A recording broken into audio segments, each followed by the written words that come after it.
முருகாசரணம். நாவில் சரஸ்வதி நற்றுணையாக காக்க காக்க கனகவேல் காக்க. எல்லோருக்கும் வணக்கம். நான் அனிதா பேசுறேன். நான் இங்க யுகேல இருந்து பேசுறேன். நான் நல்லா இருக்கேன். நீங்க எல்லாரும் எப்படி இருக்கீங்க? ஸோ இந்த வீடியோ வந்து வேல் தான் நம்மளுடைய ஹீரோ. நம்மளுடைய எல்லாமுமே வேல் தான். இந்த வீடியோ முடியும்போது உங்களுக்கு உங்க மைண்ட்ல ஒரு பெரிய ஒரு சேஞ்ச் இருக்கும். ஒரு பெரிய தெளிவு இருக்கும் அப்படின்னு நான் நம்புறேன் ஆக்சுவலி. என்னன்னா, நம்ம முருகபக்தர்கள் இப்போ வேல் வழிபாடு பண்ணாதவங்க ரொம்ப கம்மி. வேல்மாறல் படிக்காதவங்க ரொம்ப ரொம்ப கம்மி. ஸோ வேல் வழிபாடு வீட்ல வேல் வச்சு வழிபட்டாலும், வேலுடைய பெருமைகள நெறைய வீடியோஸ்ல நெறைய பேர் பேசி நம்ம கேட்டுட்டே தான் இருக்கோம். அதேமாரி வேல் வகுப்பு பாடல்கள் வழியா தெரிஞ்சுக்கிறோம். வேல் விருத்தம் பாடல்கள் வழியா அது எனக்கு கணக்கிலேயே இல்ல வந்து விதவிதமா விதவிதமா அருணகிரிநாதர் வந்து வேலுடைய சிறப்புகள எடுத்து சொல்லியிருப்பாரு. அதேமாரி இப்போ சஷ்டி கவசத்திலயும் பார்க்கலாம், சண்முக கவசத்திலயும் பார்க்கலாம். வேல் காக்க, வேல் காக்க, வேல் காக்க நெறைய விஷயங்கள் வந்து பாமன் சுவாமிகள் சரி, தேவராயர் சுவாமிகள் எல்லாருமே வந்து இந்த ஏன் வேல் வந்து திரும்ப திரும்ப சொல்றாங்கன்னா, ஓகே முருகரும் வேலும் ஒண்ணு தான். அம் அப்படி அது பார்வதி அம்மா வந்து அத்தன சக்திகளையும் வந்து திரட்டி வந்து ஒரு ஞான வேலா, சக்தி வேலா முருகப்பெருமானுக்கு குடுத்துருக்காங்க. இது எல்லாமே நம்ம திரும்ப திரும்ப வந்து இந்த 2 வருஷமா நம்ம கேட்கிற விஷயங்கள் தான். ஆனாலுமே, இன்னுமே நமக்கு நான் உட்பட இது என்னுடைய அனுபவத்திலிருந்து தான் இந்த ஒரு பாயிண்ட்ட நான் இப்ப வைக்கிறேன். என்னன்னா, இன்னுமே நமக்கு வேலுடைய பெருமை முழுசா தெரியல. அத நம்ம முழுசா வந்து புரிஞ்சுக்கல அப்படின்னு எனக்கு தோணுது. அதுதான் இந்த வீடியோ கிரியேட் பண்ண காரணம். இந்த வீடியோவ நான் வந்து 3 பார்ட்டா பிரிக்கிறேன். 1 வேல் அப்படிங்கிறது பொதுவா ரொம்ப கிரிஸ்பியா நம்ம ஒரு விஷயத்த ஞாபகப்படுத்திக்கிறோம். வேல் அப்படின்னா என்ன? அப்படிங்கிறது என்ன மாரி ஒரு சக்தி அப்படிங்கிறது. 2வது சின்ன சின்ன நம்மளுடைய ஐ மீன் டே டு டே லைஃப்ல சின்ன சின்ன விஷயங்கள கூட நம்ம டெய்லி வீட்ல வழிபடுற வேல எப்படி நம்ம துணைக்கு அழைக்கலாம் அப்படிங்கிறது அது வந்து என்னுடைய அனுபவத்திலருந்து அம் அது ஒரு சின்ன ஒரு பார்ட் 2வது பார்ட். 3வது பெரிய விஷயத்துக்கு போறோம். நமக்கே தெரியாம, நம்ம வீட்ல இருக்கிற, நம்ம வழிபடுற அந்த வேல் நமக்கு என்ன கொண்டு வந்து சேர்த்துது? அது வந்து எப்படி நம்மளுடைய வாழ்க்கைய மாத்துது அப்படின்னு நமக்கே தெரியாம இருக்கும். அ அத வந்து தெரிஞ்சுக்க போறோம். இதுதான் 3வது பார்ட்.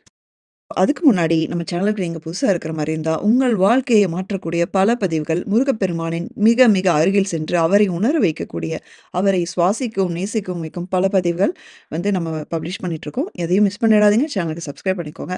வீடியோ பிடிச்சிருந்தா லைக் பண்ணிக்கோங்க. உங்களுக்கு புடிச்ச வீடியோக்கள் நம்மள ஏதாவது இம்ப்ரெசிவா இருந்தது அப்படின்னா பார்க்கும்போது, ஹைப் அப்படிங்கிற ஒரு ஆப்ஷன் பார்த்தீங்கன்னா, அந்த கமெண்ட் சைட்ல ஸ்வைப் பண்ணீங்கன்னா வரும். அந்த ஹைப் குடுங்க. ஸோ தட் மத்தவங்களுக்கு இன்னும் நெறைய பேருக்கு ரீச் ஆகும். Thank you so much. வீடியோக்கு லைக் போட்டுக்கலாம். ஸோ, இப்போ நான் முன்னாடியே வந்து சொன்ன மாரி, வேல் அப்டின்னா என்ன? அதுல தான் ஆரம்பிக்க போறோம். நம்ம சேனலுக்கு நீங்க புதுசா இருக்கிற மாரி இருந்தா, ஸ்க்ரீன்ல காட்டுற ரத்தின பேழை அப்படிங்கிற இந்த வேல்மாறல் புத்தகமும், அதோடைய கன்டென்ட் பார்த்தீங்க அப்படின்னா, வேல்மாறல் மட்டும் இல்லாம, முக்கியமான பல பதிவுகள் இருக்கு. நான் காட்டுறேன். நீங்க ஸ்க்ரீன்ஷாட் எடுத்துக்கோங்க. அதே மாரி இந்த திருப்புகழ் புத்தகம் குழந்தைகளுக்கும் விரும்பி படிக்கிற வகையில எளிமையான, படிக்க தூண்டும் வகையில் அமைந்துள்ள இந்த திருப்புகழ் புத்தகம் வாங்கணும் அப்படின்னா, ஸ்க்ரீன்ல காட்டுற ரம்யா சிஸ்டரோட நம்பருக்கு நீங்க வாட்ஸ்அப் பண்ணுங்க. கால் பண்ண வேணாம், வாட்ஸ்அப் பண்ணுங்க. ஸோ வேல் அப்படிங்கிறது முருகப்பெருமான் கையில இருக்கும் ஒரு ஆயுதம் அப்படிங்கிற மாரி தான் நமக்கு சின்ன வயசுலேருந்து நம்ம பார்த்துட்டு வந்தது. ரீசென்ட்டா தான் நமக்கு வேற மாரி புரிதல்லாம் கிடைச்சிருக்கு.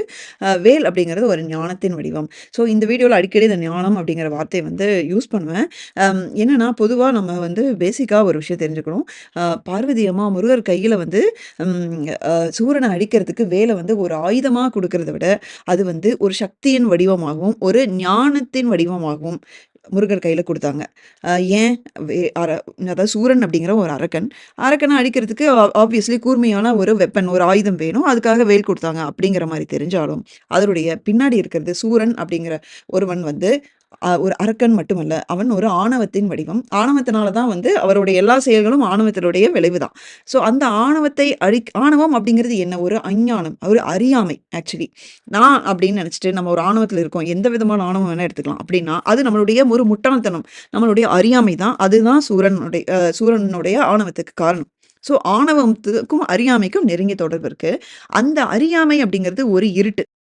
அந்த இருள போக்குறதுக்கு ஒண்ணு வேணும். என்ன வேணும்? வெளிச்சம் தான் வேணும். அந்த வெளிச்சம் என்ன அப்டின்னா, அதுதான் ஞானம். ஸோ அஞ்ஞானத்த வந்து எதனால போக்க முடியும்? ஞானத்தால தான் போக்க முடியும். அதனால தான் அந்த சக்தி வேல், அந்த ஞானத்தின் வடிவாகிய சக்தி வேல பார்வதி அம்மா முருகர் கையில குடுத்தாங்க. கடவுள்னாலே கருணை அப்டிங்கிறோம். அந்த கருணை கூட ஞானமும் சேர்ந்து வரும்போது, அது எப்பேர்ப்பட்ட விஷயங்கள் கொண்டு வரும்? பார்க்க போறோம். முருகப்பெருமான நம்ம எப்படி கூப்பிடுவோம்? ஞான பண்டிதன். அந்த பேருக்கு பின்னாடி அவ்வளோ ஒரு பெரிய விஷயம் இருக்கு. ஸோ இச்சாசக்தி, கிரியாசக்தியா வள்ளியம்மாள், தெய்வானை அம்மாள் இருக்கும்போது, ஞான சக்தியா அவர் கையில இருக்கிறது அந்த வேல். வேல் அப்படிங்கிற விஷயமே பார்த்தீங்கன்னா, அதோடைய ஷேப்லயே வந்து, அதோடைய வடிவத்திலேயே வந்து, அந்த அகன்ற பகுதி, இந்த பிக்சர்ல நீங்க பார்க்கலாம். அந்த அகன்ற பகுதி வந்து, அகன்ற அறிவை கொடுக்க வல்லது. அந்த கூர்மையான பகுதி வந்து, அம் அந்த நுனி பகுதி, அது வந்து கூர்மையான அறிவை கொடுக்க வல்லது. அந்த நீட்டமா இருக்கு இல்லைங்களா? வேலுடைய அந்த தண்டு மாரி, அது வந்து ஆழமான சிந்தனைகளை கொடுக்க வல்லது. எதுக்குங்க? நமக்கு வந்து மனுஷனுக்கு 6 அறிவு குடுத்துருக்காங்க. நெறைய இன்டர்நெட் இருக்கு, ஃபோன் இருக்கு, நம்ம ஸ்கூல்ல படிக்கிறோம், புக்ஸ் இருக்கு. எதுக்கு வேல் வந்து இந்த அறிவெல்லாம் குடுக்கணும்? நம்ம இதெல்லாம் படிச்சுட்டே நம்ம தெரிஞ்சுக்கலாமே! ஓகே. இது வந்து ஒரு பேசிக்காவே அறிவுக்கும், ஞானத்துக்கும் ஒரு வித்தியாசம் இருக்கு. அம் அறிவு அப்படிங்கிறது நம்ம வந்து கேட்கறதுனாலயும், படிக்கிறதுனாலயும், பார்க்கறதுனாலயும் வந்து கத்துக்கிட்டு அறிவது விஷயங்கள அதாவது செய்திகளை ஒரு ஒரு இன்ஃபர்மேஷன், டேட்டா இதெல்லாம் வந்து அறிந்து கொள்வது அறிவு. அந்த அறிவோட சேர்ந்து, நம்ம ஒரு விஷயத்தை புரிந்து, உணர்ந்து, தெளிந்து கொள்வது. அதுக்கும் இந்த வார்த்தைகளுக்கெல்லாமும் அறிந்து கொள்வதற்கும் வித்தியாசம் இருக்கு ஆக்சுவலி. ஸோ நம்ம ஒரு விஷயத்த புரிஞ்சு நமக்கு ஒரு தெளிவு கிடைக்கிறது தான் ஞானம். ஸோ ஞானம் அப்படிங்கிற வார்த்தை யாரோ ஒரு பெரிய மகான்களுக்கும் ஞானி அப்படின்னு நம்ம மகான்கள் தான் ஞானிகள் அப்படின்னு சொல்லுவோம். அவங்களுக்கு மட்டும் தான் அந்த வார்த்தை பொருந்தும் அப்படின்னு நம்ம நெனச்சக்கூடாது. நமக்கும் ஞானம் அப்படிங்கிற வார்த்தை ரொம்ப ரொம்ப பொருந்தும். நம்ம எல்லாருக்குள்ளயுமே வந்து அறிவும் இருக்கு, ஞானமும் இருக்கு. ரேஷியோ தான் மாறும். இப்ப இந்த பிக்சர்ல பார்த்தீங்க அப்டின்னா, லெஃப்ட் சைட்ல வந்துட்டு ஒரு இருட்டான காடு இருக்கு. ஒருத்தர் வந்து விளக்கு ஏந்திட்டு வழி புடிச்சு போறாரு. அந்த விளக்கு என்ன அப்டின்னா, அறிவு வந்து அந்த விளக்கு மாதிரி. இருட்டான பாதையில வந்து நமக்கு வெளிச்சத்த தேடி சில விஷயங்கள அப்டியே பார்த்துக்கிறோம். விளக்கு அணைஞ்சிருச்சுனா திரும்பி இருட்டாயிரும். நம்மளால வந்து மூவ் பண்ண முடியாது. அதுதான். இதுவே ரைட் சைட்ல இருக்கிற இமேஜ் வந்து வேல் நமக்கு கொடுக்கறது முழுமையான வெளிச்சம். உங்களுக்கு விளக்கே தேவைப்படாது. அப்டின்னா, முழுமையான ஒரு விஷயத்த பத்தின தெளிவு ஆக்சுவலி. அப்படி இருக்கும்போது, நமக்கு எப்பவுமே அந்த அந்த வெளிச்சம் நமக்கு வழிகாட்டும். நமக்கு அந்த ஒரு தடுமாற்றத்துக்கு எப்பவுமே இடம் இருக்காது. அதுதான் ஞானம். ஸோ, இப்போ நான் ஜம்ப் பண்ணி 3வது பார்ட்டுக்கு போறேன். அப்பதான் சரியா இருக்கும். 2ண்ட் பார்ட் நான் கடைசில வைக்கிறேன். ஸோ, இப்ப என்னன்னா, ஓகே அகன்ற அறிவு, கூர்மையான அறிவு இதெல்லாம் ஓகேங்க. நானும் வீட்ல வச்சு வேல் வழிபாடு பண்றேன். வேல்மாறல் படிக்கிறேன். ஆனா, எங்க வந்து என்னோட பிராக்டிகலா எங்க வந்து என் லைஃப்ல இது டே டூ டே லைஃப்ல வந்து இது ஒர்க் ஆகுது? எனக்கு தெரியலையே! எஸ். அது வந்து ஒரு வாஸ்தவமான கேள்வி. என்ன அப்டின்னா, நம்ம வேல் வழிபாடு செய்யும்போது, தினசரி வேல்மாறல் படிக்கும்போது, அந்த வேல வந்து ஒரு சக்தியின் வடிவமாகவும், ஒரு ஞானத்தின் வடிவமாகவும் நெனச்சு மனசார உருகி வேண்டி, நீங்க வந்து டெய்லியும் வேல்மாறல் பாராயணம் பண்றீங்க அப்டின்னா, அந்த வேல் உங்களுக்கே தெரியாம இந்த ஞானத்த கொஞ்சம் கொஞ்சமா, கொஞ்சம் கொஞ்சமா கொண்டு வந்து சேர்க்கும். என்கிட்ட நெறைய பேரு வந்து, "இது எப்படி முடிவு எடுக்கிறது? முருகப்பெருமான்ட்ட கேட்டு சொல்லுங்க" அப்படின்னு நீங்க கேட்டிருக்கீங்க. "சீட்டு போட்டு பார்த்தேன்" அப்படின்னு சொல்லியிருக்கீங்க. உங்களுக்கு என்கிட்ட கேட்ட எல்லாருக்குமே தெரியும் உங்களுக்கு நான் என்ன பதில் சொல்லியிருப்பேன் அப்படின்னு. ஒரு 6 நாளோ, 24 நாள் 21 நாளோ வந்து சங்கல்பம் எடுத்துட்டு வேல்மாறல் படிங்க. வேல் உங்களுக்கு புரிய வைக்கும் அப்படின்னு சொல்லுவேன். இத அடிக்கடி நான் சொல்லுவேன். அதுக்கு காரணம் வந்து, அது என்னுடைய அனுபவம் தான். பார்த்தீங்கன்னா, என்னுடைய ஆன்மீக பயணத்தில, இல்ல வந்து நம்ம பொதுவா சேர்ந்து செய்ற சில விஷயங்கள் வந்து எனக்கு எப்பவுமே நெறைய கேள்விகள் வந்துட்டே இருக்கும். உள்ளுக்குள்ள என்னோட தேடல் எப்பவுமே நிக்காம அது வந்து இருந்துட்டே இருக்கும். அப்ப வந்து எனக்குன்னு நடமாடும் ஒரு குரு கிடையாது. அவ்ளோ சீக்கிரம் வந்து இதெல்லாம் இன்டர்நெட்ல வந்து பதில் கிடைக்கிற விஷயங்களும் கிடையாது. எது ரிலையபிள் அப்படின்னு நமக்கு தெரியாது. ஸோ இந்த கேள்விகள் உள்ளுக்குள்ள நான் இருக்கும்போது, எனக்கு சில நாட்கள்லேயே அதுக்கான பதில்கள் வர ஆரம்பிச்சது. எப்படி வந்து எனக்கு ஒரு அதாவது இது எல்லாமே பெரிய பெரிய விஷயங்கள். பெரிய ஆன்மீகவாதிகள் கிட்ட கேட்டு தெரிஞ்சுக்க வேண்டிய விஷயங்களுக்கு, தன்ன போல எனக்கு பதில் கிடைக்க ஆரம்பிச்சது. இப்ப என்னுடைய கேள்வி என்ன அப்படின்னா, இந்த பதில் எனக்கு எங்கிருந்து வருது? இந்த உணர்வை முருகர் எனக்கு எப்படி குடுக்குறார்? ஏன் இந்த உணர்வை எனக்கு குடுக்குறார்? இந்த மாரி எனக்கு கேள்வி வரும்போது தான் முருகப்பெருமான் அவருடைய கருணையினால எனக்கு புரிய வைக்கிறது. இந்த ஞானத்தை எனக்கு கொடுப்பது வேல். என்னுடைய இந்த ஆன்மீக பயணத்த, என்னுடைய வாழ்க்கைய இந்த வழியில தான் போகணும் அப்படின்னு என்ன கூட்டிட்டு போறது வேல் அப்படிங்கிறதுக்கு மிகப்பெரிய ரியல் லைஃப் எக்ஸ்பீரியன்ஸ் எனக்கு ஒண்ணு நடந்துச்சு. அது வந்து இன்னும் கொஞ்ச நேரத்துல நான் உங்களுக்கு சொல்றேன். இப்போ இந்த மோஸ்ட் கிரிட்டிக்கல் பாயிண்ட்ட நம்ம டச் பண்ற நேரம் வந்துருச்சு. நீங்க ஆல்ரெடி வேல் வழிபாடு பண்ணிட்டு இருக்கீங்க வீட்ல. வேல்மாறல் படிச்சுட்டு இருக்கீங்க அப்படின்னா, நீங்க வந்து ஏதோ ஒரு சத்தியமா சொல்றேன். நீங்க ஏதோ ஒரு பெரிய புண்ணியம் பண்ணியிருக்கணும். இப்போ நம்ம பேச போற விஷயத்த நீங்க முழுமையா உள்வாங்கிட்டு, நீங்க அத புரிஞ்சுக்கிட்டீங்க அப்படின்னா, உங்களுடைய ஆன்மீக பயணத்தில், உங்களுடைய இந்த பிறப்பின் நோக்கத்தில் நீங்க அடுத்த படிக்கு போறீங்க அப்படின்னு அர்த்தம். "வேலுண்டு வினை இல்லை." இந்த வாசகம் கேட்காத ஆட்களே, முருக பக்தர்களே இருக்க முடியாது. சொல்றதுக்கு ரைமிங்கா இருக்கு. ஸோ பாடுறதுக்கு நல்லா இருக்கு அப்படிங்கிறத தாண்டி, இதுக்கு பின்னாடி இருக்கிற ஒரு முழுமையான, ஆழமான ஒரு அர்த்தத்த வந்து நம்ம கவனிக்கிறது இல்லை. அதுதான் இப்ப நம்ம பேச போறோம். சரி நம்ம ஏன் பொறந்தோம்? ஏன் மனுஷனா பொறந்தோம்? யோசிச்சு பாருங்க. புல்லாகி, பூடாகி, பறவையாகி, மிருகமாகி, அதெல்லாம் ஆகி, ஆகி கடைசியில மனுஷனா பொறந்திருக்கோம். எதுக்கு பொறந்திருக்கோம்? நம்ம ஊழ்வினையினால தான் பொறந்திருக்கோம். இந்த பிறப்பே நம்மளுடைய வினைய கழிச்சு இறைவனை அடைதல் தான். உங்களுக்கு நான் மட்டும் இல்ல, நீங்க மட்டும் இல்ல, இல்ல இப்ப பொறக்க போற குழந்தைகள் எல்லாருக்கும் ஒரே ஒரு பிறப்பின் நோக்கம் இறைவனை அடைதல். நம்ம ஊழ்வினைய வந்து அந்த வினையெல்லாம் வந்து கரைச்சு இறைவனை அடையணும். அதுக்கு வந்து எவ்வளவு ஏன் பிறவி எடுத்துட்டே இருக்கணும்? ஆமா, நம்ம வந்து பிறந்த நோக்கத்தெல்லாம் மறந்துட்டு அம்மா, அப்பா வந்து எப்படி வளர்றாங்களோ, எப்படி வளர்க்குறாங்களோ, அது மாரி சுத்தி எப்படி எல்லாரும் வாழ்றாங்களோ, அது மாரி வாழ்றோம். என் ஐம்புலன்களால என்ன பண்றோம், இருக்கிற கர்ம வினைகள அழிக்கிறதுக்கு பதிலா வந்து, இன்னும் வந்து நெறையா சேர்த்துக்கிட்டே போறோம். அதனால வந்து இந்த பிறப்பு நீண்டுகிட்டே போகுது. நம்ம இறைவன் அடைதல் இன்னும் எத்தன ஜென்மத்துக்கு அப்புறம் இருக்க போகுது, எத்தன லட்சம் ஜென்மத்துக்கு அப்புறம் இருக்க போகுதுன்னு நமக்கு தெரிய மாட்டேங்குது. ஸோ நம்மளோட அப்ஜெக்டிவ விட்டுட்டு, ஐம்புலன்களால வந்து கர்ம வினையில அப்படியே லாக் ஆகி இருக்கோம். ஸோ அது என்ன அப்படின்னா, ஏன் இது நமக்கு தெரியாம இருக்கு? அதுதான் அறியாமை. நம்ம அறியாமை என்கிற இருட்டுல இருக்கிறனால தான், நம்மளுடைய வினை அப்படிங்கிற விஷயத்துல கட்டு போட்டு, இறைவனை அடைதல் அப்படிங்கிற அந்த ஒரு விஷயத்துக்கு போகாம நம்ம இருக்கோம். அப்ப அதுக்கு என்ன வேணும்? நமக்கு அந்த அறியாமை அப்படிங்கிற இருட்டு போயி, அந்த வெளிச்சம் வரணும் அப்படின்னா என்ன வேணும்? அந்த அஞ்ஞானம் போகணும். அதற்கு ஞானம் வேண்டும். அதற்கு வேல் வேண்டும். அதுக்கு தான் வேல் வந்து நமக்கு ஒரு உதவி புரியுது. அந்த வெளிச்சத்த நமக்கு குடுக்குது. "சுடர்ப்பதை ஒளிப்பநிலை ஒழிக்குமதி ஒளிப்பலை அடக்குத்தழல் ஒளிப்பொளிர் ஒளிப்பிரபை வீசும்." அப்பேற்பட்ட சூரியன், நிலா இந்த மாரி வந்து நமக்கு வெளிச்சம் அப்படின்னு தெரிஞ்ச விஷயங்கள் எல்லாத்த விடவும் வெளிச்சமா இருக்கிற ஒரு வேல் எதுக்கு அப்படின்னா, நம்மளுடைய அஞ்ஞானத்தை போக்குறதுக்கு. ஸோ நம்மளுடைய அறியாமை போகும்போது, நமக்கு ஆப்வியஸ்லி என்ன அப்படின்னா, நம்ம எதுக்கு பொறந்திருக்கோம்? நம்ம என்ன பண்ணணும்? என்ன பண்ணா வந்து அந்த அந்த அறியாமை விலகி, நம்மளுடைய கர்ம வினைய வந்து கரைச்சு, நம்ம இறைவனை அடையலாம் அப்படிங்கிற ஞானத்த குடுக்குறது வேல். இங்க தான் நமக்கு ஒரு விஷயம் தெளிவா புரியுது. நம்மளுடைய பிறப்பின் நோக்கத்த அடையறதுக்கு அறிவு மட்டும் பத்தாது. ஞானமும் வேண்டும் அப்படிங்கிற விஷயம் நமக்கு புரியுது. ஒருத்தன் நல்லா ட்ரெஸ் பண்ணிட்டு, நல்லா டிப் டாப்பா கெளம்பிட்டு, கையில பேக்கெல்லாம் எடுத்துட்டு, ஃபுல்லா ட்ரெஸ் எல்லாம் ஃபில் பண்ணிட்டு, அங்க போயிட்டு பஸ் ஸ்டாப்ல நிக்கும்போது, கண்டக்டர் வந்து "எங்க போகணும்?" அப்படின்னு கேட்கும்போது, "எனக்கு தெரியல" அப்படின்னு சொன்னா, கண்டக்டர் என்ன சொல்லுவாரு? "நீ என்ன முட்டாளாயா நீ?" அப்படின்னு கேட்பார்ல.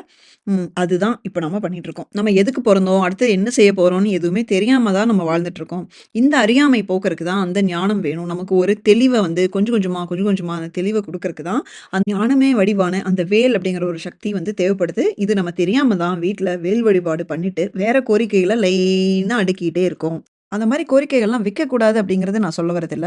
அதையும் தாண்டி ஒரு பெரிய விஷயம் இருக்கு. அது நமக்கு புரியாம இருக்கோம் அப்படிங்கிறது தான் நான் சொல்ல வரது. ஓகே. முக்கியமா இப்போ ரியல் லைஃப் எக்ஸாம்பிள் ஒண்ணு உங்களுக்கு சொல்றேன். வேல் வந்து எப்படி பெரிய ஒரு ஞானத்த குடுக்குது, ஒரு பெரிய விஷயங்கள்ல வந்து ப்ளே பண்ணுது அப்படிங்கிறத இப்ப நான் சொல்றேன். போன வருஷம் இது வந்து கிட்டத்தட்ட மே மந்த் நடந்த சம்பவம். அ அந்த சமயத்துல வந்து பாத்தீங்கன்னா, எனக்கு பெர்சனலி ஒருத்தங்க மேல சரியான கடுப்பு. அதுதான் சரியான வார்த்தை. இந்த மாரி வார்த்தை யூஸ் பண்றேன்னு தப்பா நெனச்சுக்காதீங்க. அது கோவம், வெறுப்பு அப்படிங்கிறத விட பயங்கர ஒரு மாரி இரிட்டேஷன் வச்சுக்கோங்களேன். அந்த மாரி இத்தனைக்கும் அவங்களும் முருக பக்தர் தான். அது மாசக்கணக்குல இருந்தது. வருஷக்கணக்குல அந்த மாரி இருந்தது. ஏன்னா இப்போ நான் ஒரு டைப் அப்படின்னா, அவங்க டோட்டலி வேற மாரி ஒரு டைப்பு. அது வந்து என்ன வந்து அப்பப்போ கிராஸ் பண்ணும்போது எனக்கு பயங்கர இரிட்டேஷன் இருந்தது. இதனால எனக்கு கோவமும் இருந்தது. இந்த டைம்ல பார்த்தீங்கன்னா, நெறைய என்னோட சம்மந்தப்பட்ட கனவுகள் பிரீத்திக்கு போயிட்டுருந்த டைம் அது. அப்ப அவங்களுக்கு ஒரு கனவு வருது. நான் வந்து அ அப்ப வேல்மாறல் பாராயணமும் நான் ரெகுலரா பண்ணிட்டுருக்கேன். நான் கும்பிடுற வேலே வந்து வானத்துல இருந்து வந்து, நான் கீழ உட்காந்துட்டுருக்கேன். நேரா வந்து என்னோட உள்ளங்கைய குத்தி கிழிக்குது, ரத்தம் வருது. அப்புறம் "உனக்கு எதுக்கு இவ்வளோ கோவம்?" அப்படின்னு சொல்லிட்டு ஒரு வாய்ஸும் கேட்குது. அதுக்கப்புறம் வந்து நான் வந்து அந்த ஒரு இந்த சாமி வந்தவங்க ஒரு ஆஃப் ஆவாங்கல்ல, அந்த மாரி செட்டில் ஆவாங்கல்ல, அந்த மாரி அடங்குறேன் அப்படியே. இப்படி ஒரு கனவு வந்ததுன்னு பிரீத்தி சொன்னாங்க. எனக்கு வந்து ஒரு மாரி ஷாக்கெல்லாம் ஆகல. எனக்கு தெரிஞ்சிருச்சு. இது வேல் வந்து என் மேல கோவப்படுற மாரி பார்க்கல. இது எனக்கு ஒரு பெரிய பிளெஸ்ஸிங்கா பார்த்தேன். எனக்கு வந்து ஒரு ஸ்ட்ராங் மெசேஜ், ஒரு அட்வைஸ் கிடைக்குது அப்படிங்கிற மாரி பார்த்தேன். கண்டிப்பா அந்த உள்ளுக்குள்ள இருக்கிற அந்த கடுப்பு அப்படிங்கிற அந்த விஷயத்த நான் வெளிய எடுக்கணும். ஏன்னா, அது ஒண்ணு தான் என்ன உறுத்திட்டு இருந்த என்னுடைய குணாதிசயமா இருந்தது. அந்த பர்ட்டிகுலரா ஒரு பெர்சன் மேல. அ அதுக்கு தான் நான் அட்வைஸ் அப்படின்னு நெனச்சேன். ஆனா, அத விட ஒரு பெரிய விஷயமா வேல் ஒரு பெரிய பிளெஸ்ஸிங் குடுத்துருக்குன்னு எனக்கு எப்படி தெரிஞ்சதுன்னா, நான் எந்த எஃபர்ட்டுமே போடாம, எந்த ஒரு முயற்சியுமே பண்ணாம, சடான்னு அவங்க மேல இருக்கிற அந்த கடுப்பு வந்து எனக்கு சுத்தமா வரவே இல்ல அதுக்கப்புறம். அவங்களோட அறியாமை தான் இத்தனைக்கும் எனக்கு புலப்பட்டது. அப்புறம் எனக்கு ரொம்ப மாசம் கழிச்சு தான் புரியுது. அந்த இடத்துல வந்து வேல் நமக்கு அட்வைஸ் பண்ணல. நான் என்னுடைய பர்ட்டிகுலரா அந்த குணாதிசயத்த வந்து அந்த கனவு மூலமா அழிச்சிருக்கு அப்படிங்கிற விஷயம் எனக்கு ஒரு பெரிய விஷயம் எனக்கு ரொம்ப லேட்டா தான் புரிஞ்சுச்சு. சரி எதுக்கு அழிக்கணும்? நான் எஃபோர்ட் போடாம எதுக்கு வேல் அழிக்கணும்? உங்களுக்கு நல்லா ஞாபகம் இருக்கும். அதுக்கப்புறமா தான் நம்முடைய திருப்புகழ் புத்தக வேலை ஆரம்பிச்சது. ஸோ அந்த மாரி ஒரு குணாதிசயத்தோட, நான் வந்து அந்த புத்தக வேலை செய்றதுக்கு என்னுடைய மைண்ட் செட் வந்து தகுதியான நிலைமையில இல்ல. அதனால வந்து வேல் அந்த கோவத்த அழிச்சு, ஏன்னா இந்த மாரி இதுக்கப்புறம் உனக்கு பெரிய வேலை உனக்கு முருகர் குடுத்துருக்காரும்மா, நீ அத எப்படி செய்யணும்? என்ன மைண்ட் செட்ல செய்யணும்? அப்படின்னு எனக்கு வேல் வந்து உதவி பண்ண விஷயம் தான் இது. ஆணவமா திரிந்த அந்த சூரன வந்து முருகர் கையில இருக்கிற எந்த வேல் அழிச்சதோ, என்னுடைய அந்த கோபத்தையும் அதே வேல் தான் கனவு மூலமா எனக்கு அழிச்சது அப்படிங்கிறதுக்கு, இத விட ஒரு சாட்சி ஒரு ரியல் லைஃப் எக்ஸாம்பிள் பெட்டரா கிடைக்குமா அப்படின்னா தெரியல. சொன்னா நம்ப மாட்டீங்க. இந்த வீடியோ எடிட் பண்ண ஆரம்பிக்கிற முன்னாடி வரைக்கும் எனக்கு அந்த சம்பவம் ஞாபகத்துக்கே வரல. முருகப்பெருமான் இத ஞாபகப்படுத்துறாரு. ஆல் ஆஃப் அ சடன் எனக்கு இது எப்படி ஞாபகம் வந்ததுன்னு எனக்கு தெரியல. அப்புறமா தான் இது எவ்ளோ ஒரு பெரிய ஒரு ரியல் லைஃப் எக்ஸாம்பிள் இது. இத நம்ம மிஸ் பண்ணிட்டோமே அப்படின்னு இருந்தது. அப்புறமா தெரிஞ்சுச்சு இது அவர் தான் இதையும் சொல்லு அப்படின்னு ஞாபகப்படுத்தியிருக்காரு அப்படின்னு. இப்ப யோசிச்சு பாருங்க. அதே வாசகத்த "வேலுண்டு வினை இல்லை" அப்படின்னு சொல்லி இந்த மொமெண்ட்ல நீங்க சொல்லி பாருங்க. அதோட வெயிட்டேஜ் வந்து உங்களுக்கு நல்லா புரியும். ஸோ, நீங்க வழிபடுற, உங்களுடைய வீட்டில் வைத்து வழிபடுற அந்த உங்களுடைய வேல் வந்து, உங்களுக்கு உங்களுடைய கர்ம வினைகளை அழித்து கரெக்ட்டான பாதையில போறதுக்கு, நீங்க பண்றது நல்லது, கெட்டது என்ன அப்படிங்கிறது எல்லாமே உங்களுக்கு புரிய வச்சு, கரெக்ட்டான பாதையில கூட்டிட்டு போறதுக்கு, உங்களுடைய வேல் உங்களுக்கு கட்டாயம் வழிகாட்டும். ஓகே. இப்ப நம்ம மிஸ் பண்ண இந்த 2வது பார்ட்டுக்கு போலாம். ஸோ பெரிய விஷயங்கள் இப்ப நம்ம பார்த்துட்டோம். அதுக்கு அடுத்தது சிறிய விஷயங்களா இருந்தாலும், முக்கியமான விஷயங்கள். ஏன்னா, அன்றாட வாழ்க்கையில நம்ம திணறதுக்கு ஒரு ஒரு என்ன சொல்றது? நம்மளுடைய வரக்கு சங்கடங்களுக்கு அளவே கிடையாது. அந்த ஒவ்வொரு விஷயத்துக்கும் நம்ம வேல்மாறலோட தனிப்பாடல் பாராயணம் மூலம் நம்ம வேல கூப்பிடலாம் அப்படின்னு நான் சொல்லியிருக்கேன். நம்ம வீட்டு வேல், நீங்க வழிபடுற வேல் வந்து எப்பவுமே அந்த ஒரு வேல் மேல பர்ட்டிகுலரா உங்களுக்கு ஒரு இது இருக்கும். ஒரு என்ன சொல்றது? அந்த வேல் தான் உங்க கண்ணு முன்னாடி வரணும். நீங்க அப்படி வேல் வழிபாடு பண்ணும்போது, உங்களுடைய ஞான வேல், அந்த சக்தி வேல மனசார நீங்க எப்பயுமே உள்வாங்கி நீங்க பிரார்த்தனை பண்ணும்போது, நீங்க எப்ப கூப்பிட்டாலும் அந்த வேலவன் உங்களுக்கு துணையாக வருவான். இத நான் அடிச்சு சொல்லுவேங்க. 2, 3 குட்டி குட்டியா வீடியோல இருந்து பெருசாயிட்டே போகுது வேற. ஸோ குட்டி குட்டியான விஷயங்கள் நான் உங்களுக்கு சொல்றேன். அது வந்து ரியல் லைஃப்ல வந்து நீங்களும் அது மாரி பண்ணலாம். அதுதான் நான் வந்து சொல்ல வந்தது. ஒண்ணும் இல்ல. எப்படின்னா, உங்களுக்கு தனிப்பாடல் பாராயணம் எது எதுக்கு படிக்கலாங்கிறது எல்லாமே புக்ல போட்டாச்சு. வேல்மாறல் புக்ல எல்லாமே இருக்கு. ஸோ அத நீங்க வந்து செக் பண்ணிக்கோங்க. பழைய வீடியோலயும் இருக்கு. நீங்க செக் பண்ணிக்கோங்க. என்னாச்சுன்னா, இந்த ஊர்ல பார்த்தீங்க அப்டின்னா, பொதுவா கரண்டே போகாது. ஸோ, அதுக்கு நம்ம ப்ரிப்பேர்டாவே இருக்க மாட்டோம். ஒரு கேண்டில் கூட வச்சுக்க மாட்டோம். ஏன்னா 100% கரண்ட் போகாது. ஆனா, இப்படி இருக்க ஏதோ ரோட் ஒர்க் பண்ண போக, எங்க ஸ்ட்ரீட்ல வந்து ஒவ்வொரு வீடா கரண்ட் போயிட்டே இருக்கு. எங்களுக்கு பக்கத்து வீடு, இந்த சைடு, அந்த சைடு, ஆப்போசிட் வீடு எல்லா பக்கம் போயிடுச்சு. எங்களுது எப்ப வேணா போலாங்கிற நெலைமையில வந்து என்னான்னா, இந்த ஊர்ல கரண்ட் இல்லைன்னா எதுவுமே செய்ய முடியாது. இந்த கோல்டு வெதர்ல வந்து ஹீட்டர் போட முடியாது. பாய்லர் வேலை செய்யாது. சமைக்க முடியாது. ஒரு சுடு தண்ணி கூட இருக்காது.